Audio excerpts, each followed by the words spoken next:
Au nom du Père et du Fils et du Saint-Esprit, Amen. Le Seigneur soit avec vous.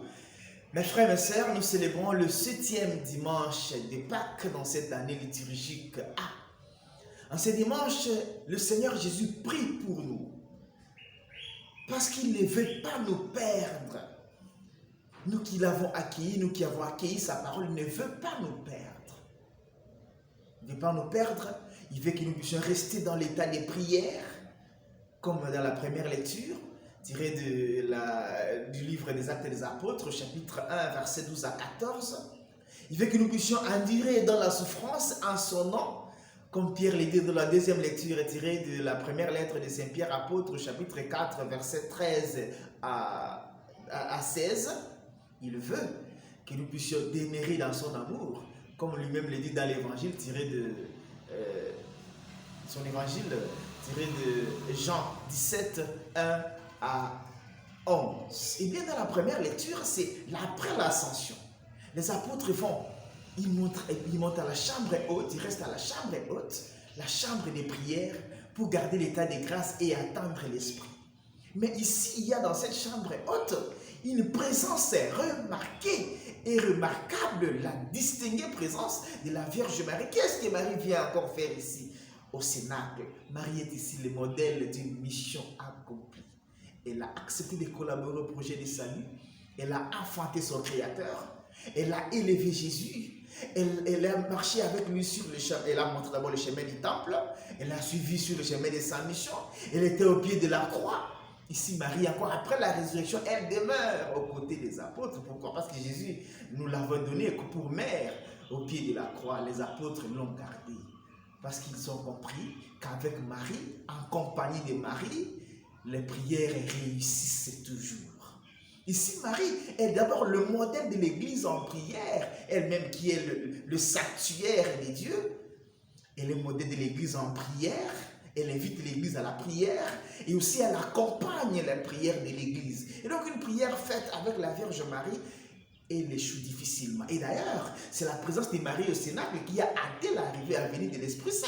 Parce que l'Esprit avait déjà une correspondante à la chambre haute. L'Esprit s'est reconnaissé à la chambre haute grâce à la Vierge Marie. Et alors l'Esprit est descendu sur les apôtres. Et sur elle a reçu donc la plénitude de l'Esprit. Jésus veut que nous puissions rester en compagnie de sa mère dans nos moments de prière et dans toute notre vie d'ailleurs.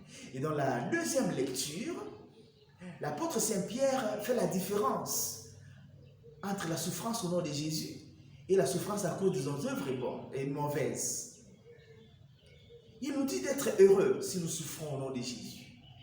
Souffrir au nom de Jésus, tu souffres au nom de Jésus à cause de ta foi, à cause de ton amour, à cause de ta justice, à cause de ta vérité. Là, c'est une souffrance au nom de Jésus. Alors tu dois en être heureux parce que la gloire t'attend à la fin.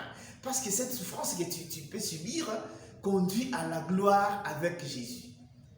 Par contre, si on te déteste, on te souffre parce que tu es méchant, tu es voleur, tu es faux, tu es semeur de troubles, c'est une souffrance dans laquelle tu ne dois pas t'épanouir, tu ne dois pas positiver les péchés, tu ne vas pas t'épanouir dans les péchés. Alors cette souffrance-là t'invite plutôt à la conversion. Tu dois faire cette différence-là. La souffrance qui nous arrive, est-ce qu'elle vient au nom de Jésus ou bien à cause de nos œuvres qui sont mauvaises? Le Seigneur nous aide à être heureux quand nous souffrons dans ce monde à cause de lui. Et dans la lecture de l'Évangile, c'est Jésus qui prie maintenant pour ses disciples, ceux qui l'ont acquis. Il reconnaît d'abord qu'en ce monde, il y a des gens qui l'ont acquis.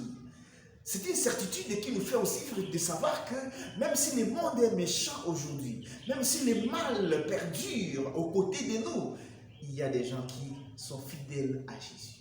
Il y a le petit reste sur qui le Seigneur compte pour changer le monde. Et alors pour ces petits restes qui l'ont accueilli, le Seigneur prie pour que nous puissions demeurer alors aux côtés de lui, demeurer dans la compagnie du Seigneur. Joignons nos prières à celle du Seigneur pour demander au Père de nous garder dans l'amour du Christ. Comme nous avons accueilli le Christ, comme nous avons adhéré à l'obéissance de la foi au Christ, que le Seigneur nous aide à être stable dans notre foi.